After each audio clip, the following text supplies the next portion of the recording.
All right. Hello again, Avengers, and welcome to another exciting episode of Designing New Dragons. Join us as we may be creating your new favorite character. So, today, we are going to be returning to the world of Avatar to create some more cool characters. So, without any further ado, let's go here. This should look very familiar. And as, just like last time, the first thing we need to do is choose an era. And I think this time, last time we did a Korra era, this time I think the 100 Years' War would be fun. There's a lot of cool stuff that happens during the 100 Years' War. There's no Avatar, which, well, technically there is, but he's frozen underwater. So you have things like the brutality of war, survival in secrets, morals being tested, colonization in progress, and hope in rebellion. So I'm a big fan of rebellion in general. I mean, I grew up with, Star Wars and the rebels being the good guys and stuff like that. I think it makes for interesting stories. So I think 100 Years of War could be fun with that. So we're going to select 100 Years War era, and then we're going to choose our playbook. Again, there's a lot of different playbooks that you can choose for, and playbooks are effectively your class. So let's look at this one, the Razor. So the Razor was cruelly hardened into the perfect implement of their master's goals until they broke free. Play the Razor if you want to fight for a path to redemption. So this is very much a character that was kind of grown and created with the idea that they had a very specific purpose. And they eventually have an inciting incident that convinces them that maybe the purpose that they have been trained for is not the purpose that they want. And I think in the 100 Years' War era, I think this could be a really, really interesting character just in general. Because the really easy character plot to go to with a character like this is, well, they were raised in the Fire Nation to help in the war efforts. They were basically kind of special forces for the Fire Nation. And yeah, that could 100% be a very simple thing, because the kind of overarching plot is Fire Nation bad, everyone else good. And that's perfectly fine if that's the kind of character you want. However, I think it'd be even more interesting if this particular character was actually a member of one of the resistance nations and was basically brought up with the idea of the ends justify the means, and that was kind of the inciting incident moment was, that kind of, are we the baddies? And they reject the thing that they were created for, and eventually their story will be kind of coming to terms with, should they use the abilities that they were trained to use in service for an actually good ideal, or is just the mere idea that the abilities that they were trained in were created specifically to do horrible things, even if they were intended to be for the greater good, they still were just not acceptable. I kind of think that's a more interesting story. So, yeah, let's go with the Razor. I didn't even think of this. So, control versus connection is your balance things. Connection principle represents their desire for meaningful bonds with other people, and it represents the Razor's fears of making themselves vulnerable to others. And then control principle represents their desire to be in control, to never be weak or at someone else's mercy. So that's interesting. I think this will be cool. So yeah, we're definitely going to select the razor. And then we get to make all of our little all of our choices. So principles, control versus connection, whatever done. Playbook feature, making amends. You were once the weapon of powerful figures, your masters. In your time as your master's weapon, you hurt people, even those who look to you for friendship, leadership, protection, or support. You must make amends. Choose 4 mistakes you're trying to make up for. Once per session, you tried your best to prove that you are a different, better person now through your actions. Roll, taking a +1 for each yes to the following questions. Did you make amends? Are you at center? Did someone honestly thank you for your efforts or forgive you for your mistakes? On a hit, you feel the spark of hope. You're making progress. Choose 1. On 10 plus, choose 2. Clear condition, mark growth, shift your balance towards connection. Your balance begins play at +2 control. That's interesting. You can still shift it by 1 step when you make your character. Interesting. Your connection personal starts play locked. You cannot shift your balance higher than 0 connection. If you would shift your balance to a locked value, you lose your balance, but your center cannot shift higher than the highest unlocked connection value. Connection +3.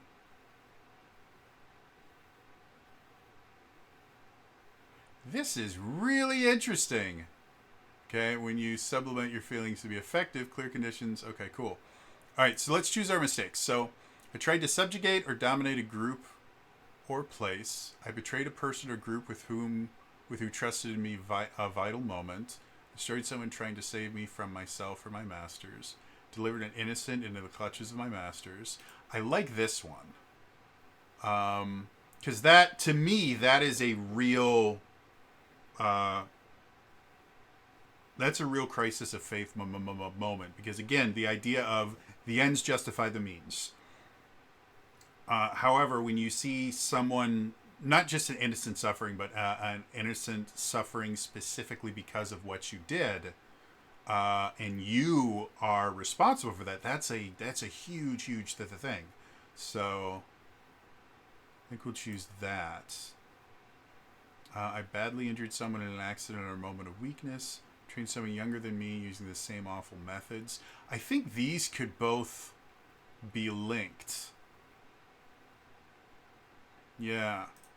So I delivered an innocent in the clutch of my masters, and then I was forced to train them using the same methods that I used. And maybe that particular person is still with my master. I think this is a very common thing for a kind of weapon. Like maybe I infiltrated a good group, and that group was going to be used, or was just a thorn in the side of my master. And so I had to do that, and then I think I like that too. So we got those. Then I get to boost a character stat. So I already have focus. Which focus, if I remember correctly,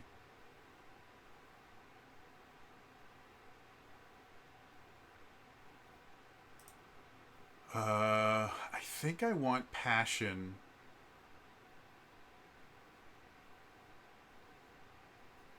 Simply because passion is your more kind of aggressive stuff, whereas focus is going to be your more tactical stuff. Or I could go creativity. No, I think I'm going to go passion. So we've got that. And then I get to pick some moves. So, these are the moves that are here. So, when you watch someone interact with another person, roll the focus. So that's one. When you watch someone interact with another person, roll with focus. Ask 1, 10 plus 2, take +1 ongoing to act on the answer. So, are you lying right now? What are you most afraid of? How are you vulnerable to me? How can I get you to mark the condition blank? On a miss, you can't get good... Oh, so this is insight, effectively. I really like characters with high insight. And for kind of a super spy kind of character, which is what I'm starting to get the feeling that this character is going to be, is kind of a evil James Bond style thing. Kind of like that. Mind of Steel. When you advance an attack or evade an observer with fewer conditions marked than your highest principle, you can roll with focus instead of the normal. That's really powerful. So I wouldn't even need. I wouldn't even need passion. Fewer conditions marked than your highest principle. Interesting.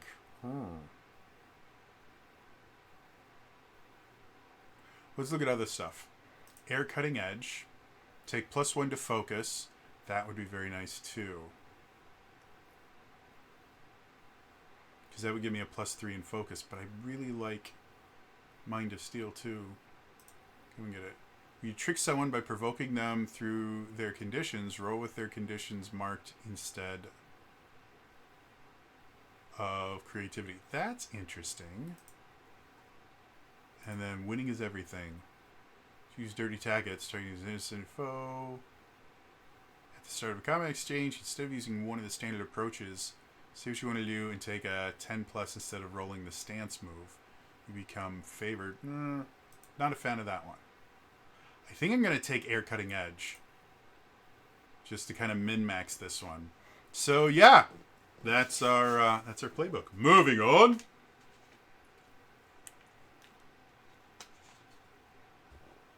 Let's look at our concept. So we need to choose some backgrounds. Again, the backgrounds are mostly kind of role-playing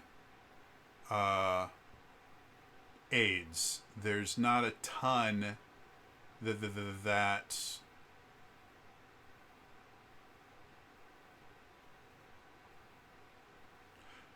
yeah, it's mostly going to be role-playing. There's not a ton of like mechanical combat benefits you're going to get from this, but you theoretically could.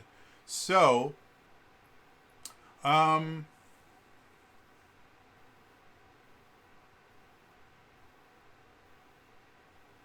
so this is going to kind of define. All right, so let's think about, my master, because I think that's going to really really define what we're doing here. And I'm just really quick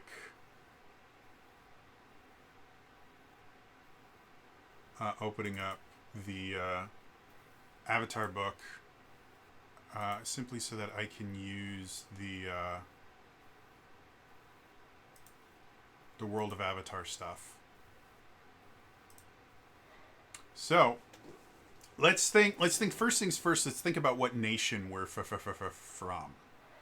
So I've already decided we don't want to be Fire Nation because that's too easy to go with. So Earth Kingdom is effectively the group that is on the front lines.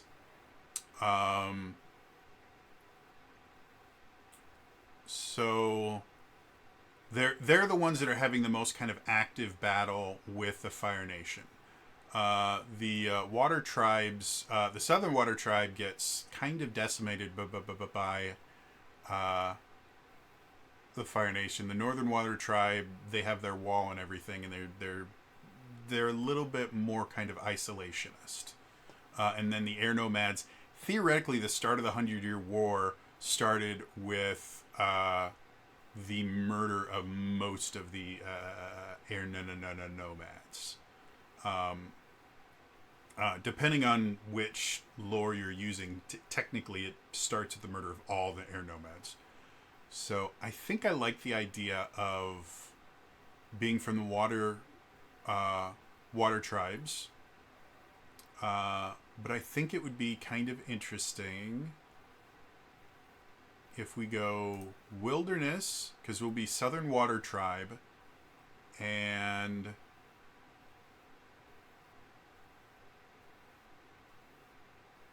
an outlaw. So basically, Southern Water Tribe gets pretty decimated by the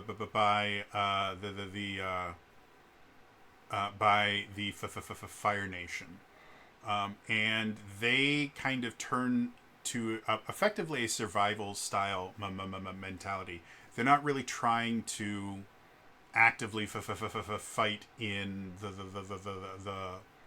the war as much as they are just trying to protect themselves.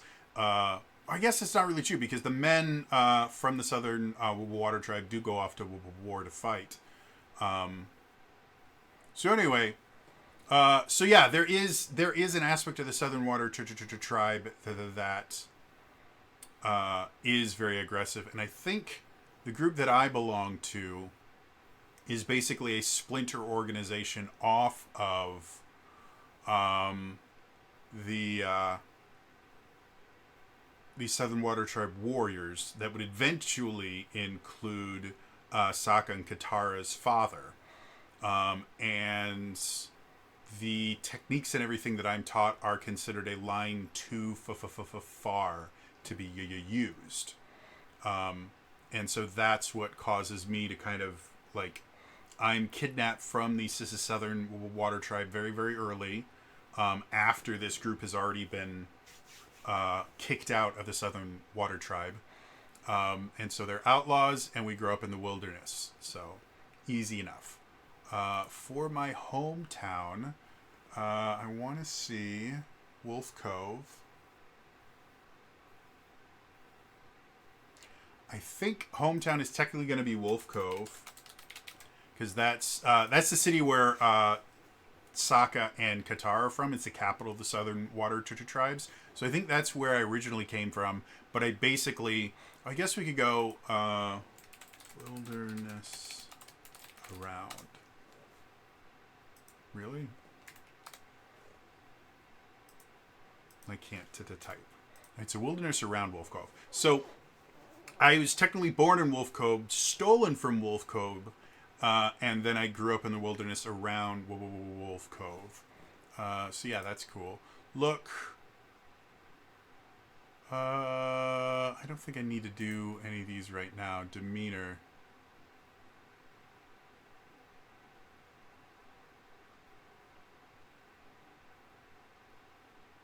Let's go to my playbook real quick because I want to see what demeanors are listed. Demeanor options: childish, fierce, imperious, overbearing, proper, strange. It'd be really, really easy to choose the kind of fierce, edgelord kind of thing. But I kind of like the idea of just strange. So we're going to go here. We're going to go demeanor. We're going to go strange. And I think it's the idea of overcompensation. This is a character that has been trained to kill and to use very, very, very, very bad methods to do it. Very unethical. The ends justify the means kind of thing. And so I kind of see this character as overcompensating by just doing everything they can to not emulate that kind of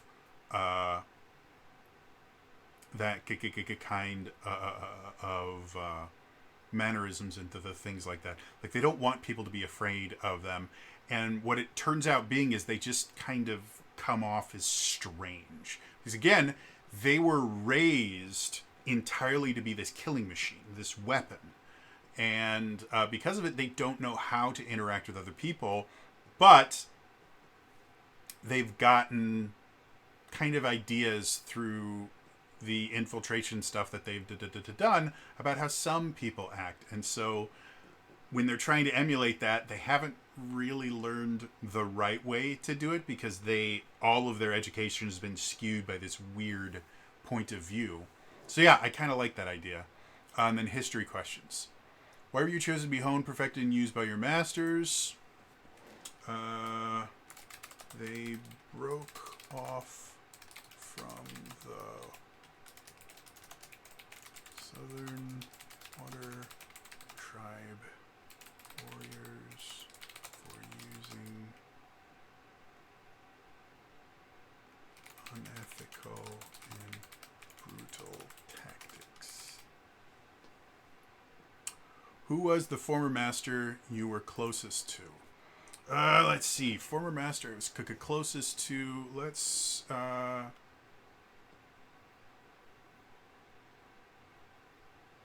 If I remember correctly, there are names here something.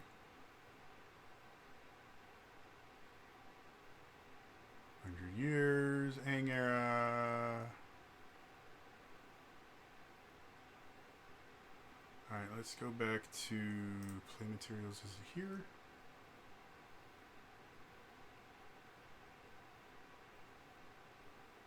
NOP. I can never remember where to find the stuff that I'm working. Names 114, 115. Okay. So here we go. Here we go. So naming. Let's go for some water tribe names. So polar water tribe names. Puti, Atka.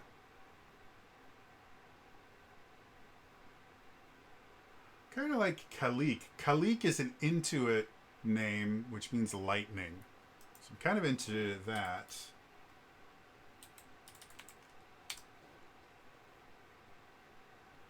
Kalik, who is in charge of teaching me. Oh, I really can't type. Teaching me. What did they teach? Let's call it infiltration techniques.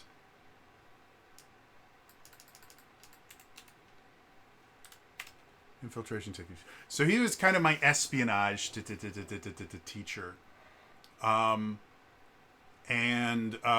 because of that, he was the only person that really formed a connection with me, because he kind of had to in order to teach me how to falsely form connections with other people. Who helped give you the will you needed to break with your masters and be something more? Let's say it was a fire nation. Let's go Jalong. A fire nation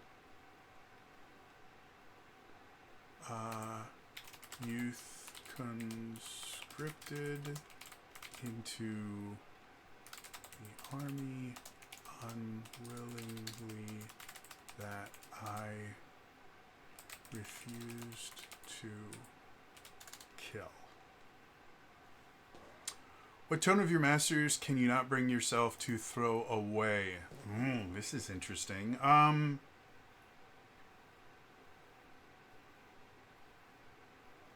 Let's say, kind of like the idea that I had kind of a ceremonial weapon style thing. So the hidden blade I used to murder enemies. Then why are you committed to this group or purpose? Because we're not creating this with a party, I'm going to leave that alone. And then, yeah, I guess I can go for a look. So his character,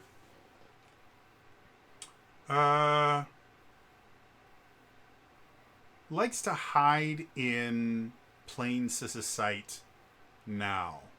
So, in an attempt that no one would recognize someone kind of living the way that they do, like they have a different haircut. So let's say they have long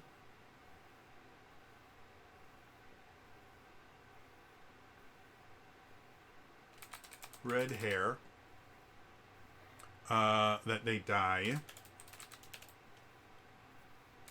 Long red hair dyed to change from the short, almost kind of bald head that they used to have, because it was just easier to be able to use. Right here, long, colorful jacket.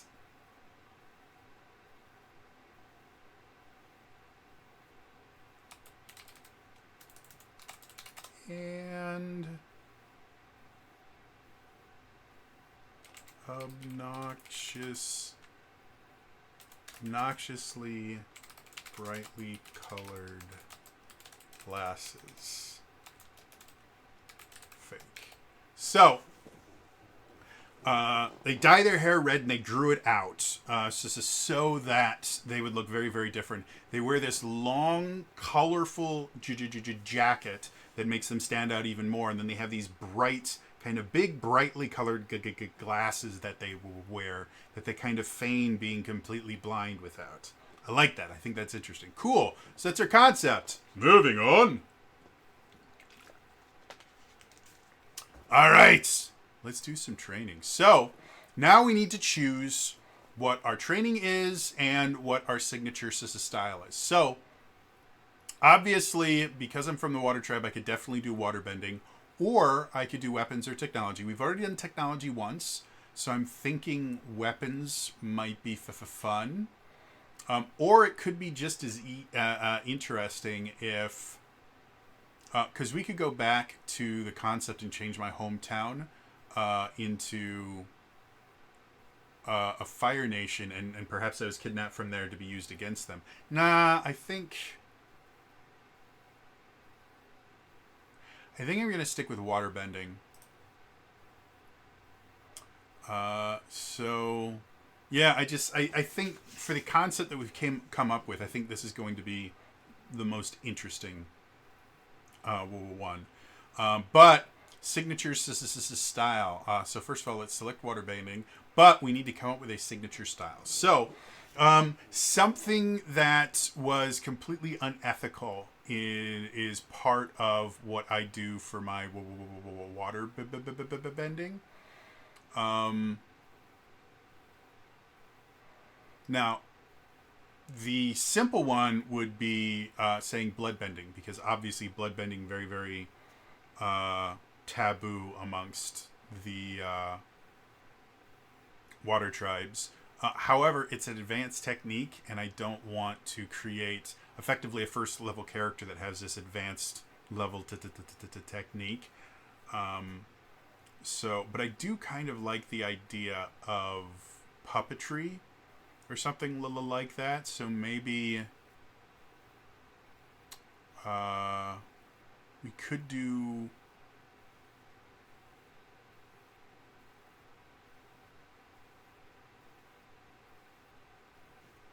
Signature style is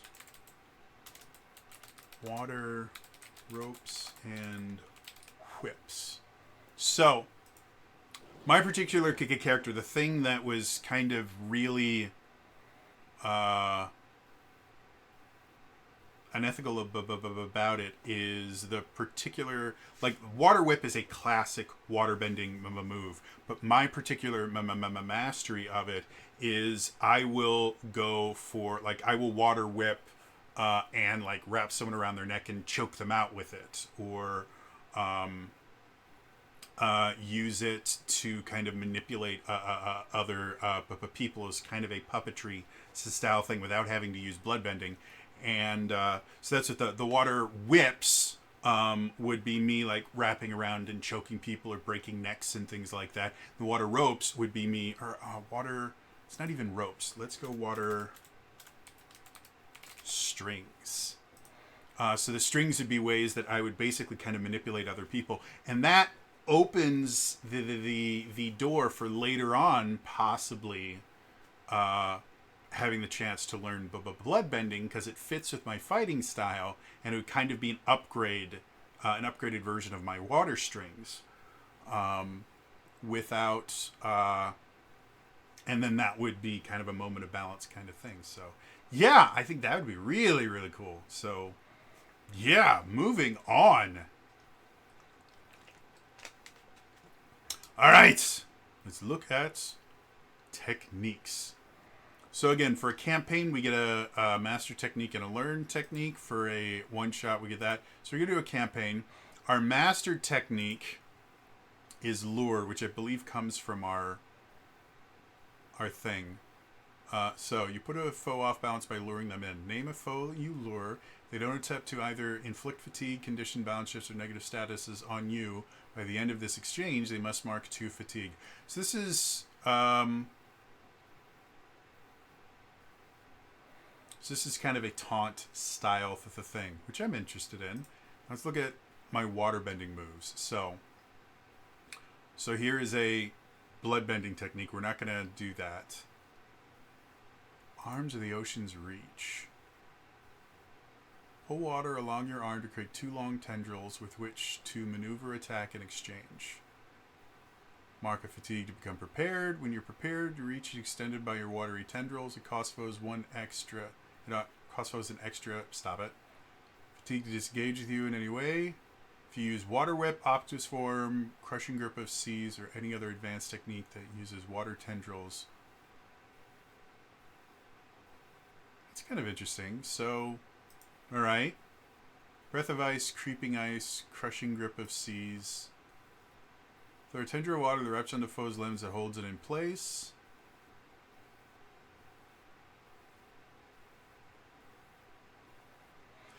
That would kind of fit with what I do. Flow as water. But again, it's a rare technique. Well, and again, I come from a rare thing, so I don't think it'd be out of the question for me to start with a rare technique.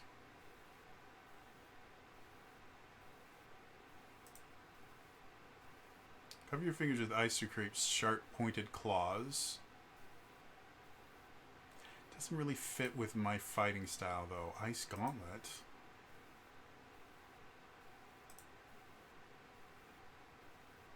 Ice Prison. Aggressively wrap a foe in ice. Mark 2 fatigue to inflict trapped on a foe standing in water or in ice. Interesting. Octopus Form. Quite Grip of Ice. Use a bit of water on the ground to grab your own foot in an icy hold.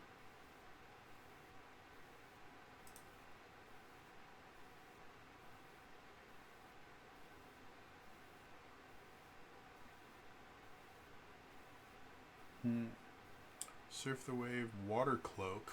Well,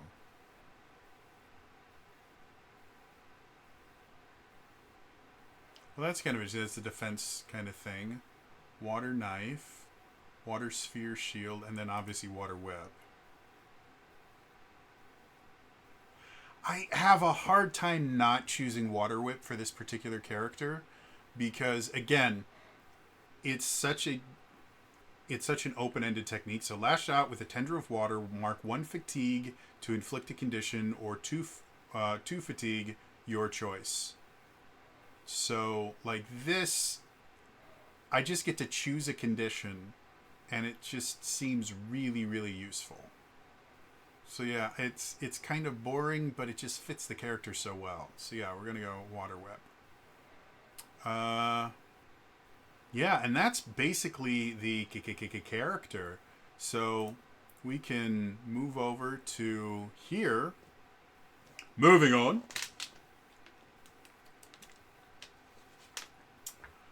So now, final thoughts. And final thoughts always starts off with, we got to choose a name. So for this particular character, again, we're going to choose a name from the book. And they have, for Water Tribe names, they actually have 2 different choices. You have Polar Water Tribe names and Foggy Swamp Water Tribe names. And the Foggy Swamp ones have a few Chinese names, some Vietnamese names, and then I think it's Khmer? Is that what it is? It's Khmer.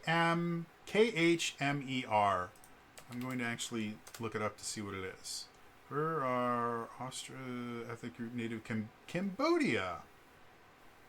So I kind of like that. J Leap.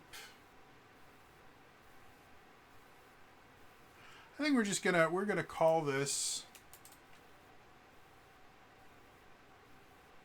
Airy, which is Khmer and means knowledge, which I find kind of an interesting I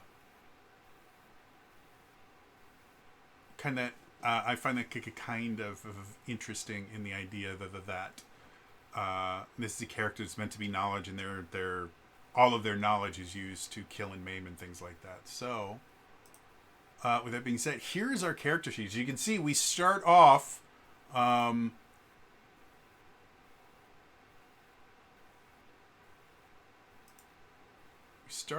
Here. I think, yeah, we do that. And theoretically, we could shift our balance if we wanted to this way. But I think I'm going to leave it there. We have a really high focus, which means Swaggy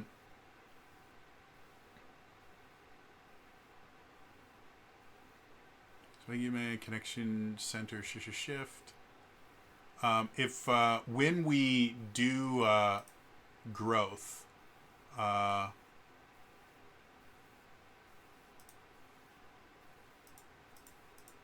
when we gain an advancement, shifters. Raise a stat by 2. Take another move from another playbook. Take a new move from your playbook. I think I might do the one that allows me to use focus for my all of my checks, because I think that might be really, really useful. In fact, I think I might. Let's go here. Let's go back to character builder. I think I am going to. Let's go back to. Was it training? No, it was concepts. Playbook. Select moves. Yep. So I'm a people person. I think I'm going to get rid of that, and I am going to do Mind of Steel. Just because I think we're going to save those. Go back to the character sheet. So yeah, now I can effectively use focus for just about everything. So yeah, overall, this is a really interesting character. And they use their water whip and water strings to kind of control other people, which is cool. And yeah, everything about this is just cool as hell. I think it's a really interesting character. So, yeah. With that is going to be all for me today. As always, please remember to like the video, subscribe to the channel, hit the bell icon to turn notifications on. All those things are just super, super important, and I can't sit to talk in the comments down below. If you were to create a Razor character, what nation would you have them come from in the 100 Years' War, and what would your thoughts be on what makes them the Razor, what makes them break away? Let me know in the comments down below. Otherwise, again, that's all for me today, and I will see you guys then the next time. All right? Bye-bye.